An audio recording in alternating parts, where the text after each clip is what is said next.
Man, what's good, YouTube? Welcome back. DubDigital. Crypto news and macro trends.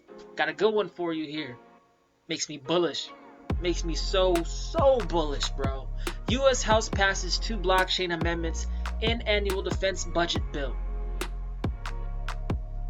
I mean, that's pretty self-explanatory. Anytime you have the word U.S., blockchain, annual defense budget bill, bro, that's about to make me lose my mind right now. We're talking about one of the US's, which is one of the biggest consumer nations in the world. Huge spender. One of the biggest spenders. Also one of the biggest in debt. We will be willing to go into debt to keep spending. And our biggest expense is the military budget. We allocate one of the biggest balance sheets on spending year over year.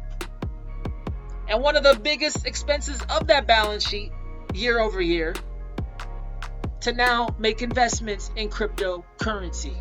Bang! Let's go. The U.S. House of Representatives has unanimously passed 2 amendments to the National Defense Authorization Act, or the NDAA, that could boost the use of blockchain technology in the nation's military. Hey, you think we spend a lot of money on bombs? You think we spend a lot of money on wars overseas that you never know about or don't even know why we're there? Get ready, man, because when the U.S. government latches onto technology, they use it all over the place for everything. They build it into their systems. It becomes integral if it's good enough. Guys, check it out. I used to work for a government contractor. Some of them of which were defense contractors. Once the military gets a latch on a technology, invest into technology, man, that's a 30-year program. 30 plus year. I worked on programs that were 50 plus years, man. Let's go. Y'all think crypto's a fad? Let's go. Come on. While the amendments are yet to be set in stone and are pending approval by the US Senate and President Donald Trump, they highlight the use of distributed ledger technology, or also known as DLT, for defense-related activities ahead of the 2021 fiscal year. The First Amendment to the NDAA builds off an incomplete briefing from the fiscal year 2020 NDAA conference report on the potential use of DLT, or distributed ledger technology, for defense purposes by the Undersecretary of Defense for Research and Engineering, adding a report requirement. And they act like they don't know what a period is in this paragraph. Dang, that was a long paragraph, but honestly, it's just more bullishness, man. The Second Amendment to the Defense Bill adds DLT to the definition of emerging technologies so it can be included in assessments for maintaining the U.S.'s technical edge, and will be overseen by the Steering Committee on Emerging Technology and Security Needs. They are basically saying the U.S. military, one of the biggest spends by the U.S. year over year, like I keep saying, are saying that distributed ledger technology has been identified as a potential technology that could be integral to the U.S.'s continued supremacy in technology. Tell me that's not bullish, y'all. Go find a Bitcoin hater and put this in their face and say, look at this. Tell me this isn't important to you. And if they hate on it, you know that they're just hating, bro. They're just hating. They're scared of new technology. They're scared of being the pioneer. They want to go with the herd. That's cool for us because it's more money for us. Let's get it. The NDA also saw amendments. The NDA also saw amendments for fiscal year 2021 that includes the removal of Confederate names from military bases, a push for greater diversity, and a plan to improve responses to pandemics like the CV-19.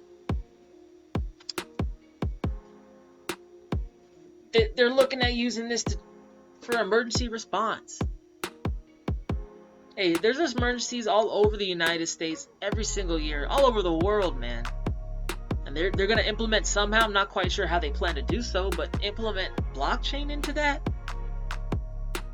Hey, whenever you're assessing, and this is a tip, whenever you're assessing an investment, think of how useful is it, how many people can utilize it, and what's the value of the action or utility that it brings. I don't know. tracking funds to and from, tracking people to and from countries, tracking in general during periods of huge mayhem and stress. That seems extremely valuable to me, guys. Not investment advice, but it sounds like for the use case that they want to use blockchain technology, I think blockchain technology is not being taken seriously. I think it might be in an undervalued state right now. That's just me. Do what you gotta do your own research, not financial advice.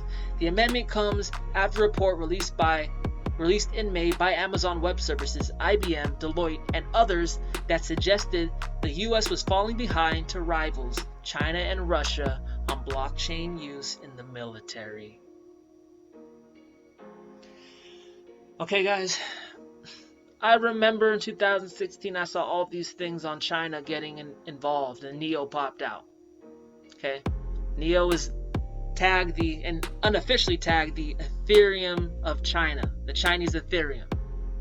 Russia actually had a meeting. Vladimir Putin actually had a meeting with Vitalik Buterin, who is the founder, well, not founder, I should say creator of Ethereum, ETH. He had a special meeting. The guy's even Russian.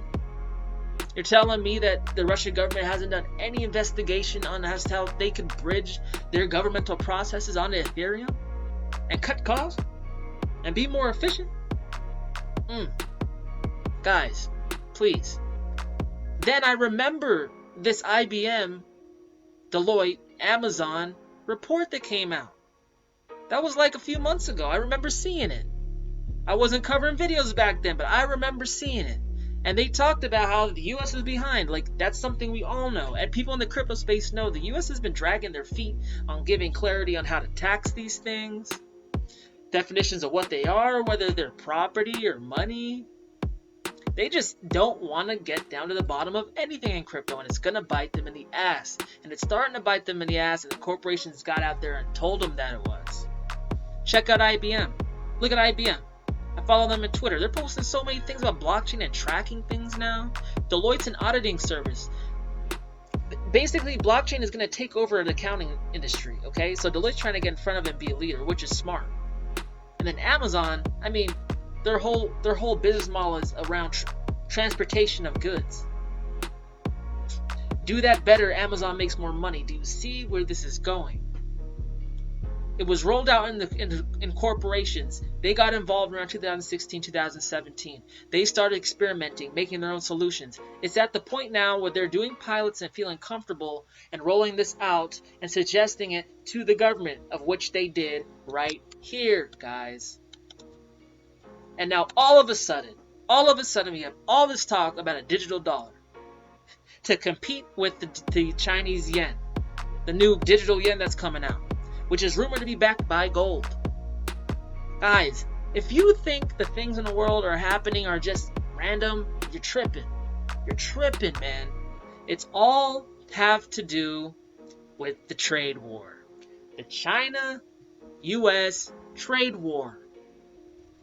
Guys, things are getting more expensive because things aren't coming across the sea. Now we got this digital dollar talk just because China is trying to unseat the US dollar as the world reserve currency. The US is trying to hold on to power by competing with a similar technology, of which they've probably already developed. And that's the kicker here, guys. This all just doesn't happen in a couple months. These are big governments. How long does it take you to get your tax returns? How long does it take you to get something done through the DMV? How long does it take you to get anything done from the government? All of a sudden they turn around in 2 months because they hear rumblings of a digital yuan? And they have a digital dollar ready? Nah, bro. Bullish, man. This is hot. This is hot on the block. Hot on the spot. With the rock. I love it. And anyone tells me that crypto is like this is a flash in the pan that's gonna go down, it's like it might go down, man. It might go down like 40%, whatever. It might go up 4,000%. It might go up 40,000%. And that's just a risk you gotta take if you want to invest, guys. If you want to be a big boy investor, you gotta assume the risk. That's why I encourage all of you to increase your financial literacy. Learn what it is, some technical analysis skills, some fundamental analysis. Read the news, learn the projects, listen to the interviews. Every edge that you can get on the market where people aren't doing can increase your chance of success. And depending on how much you do it, it could increase it exponentially compared to some investors. So let's get it, y'all. Keep following this channel. Who's talking like this? I'm like a macro dude on crypto. I'm like a beast on this news, man. You gotta follow me. You always gotta follow me. Get my follows up. Like, subscribe. Love y'all. Leave me comments. And I'm looking for video suggestions too. Gonna do some other playlists, maybe in terms of like investments, like psychology, whatever. Just let me know. Comment below. DubDigital. Crypto news, macro trends. Peace.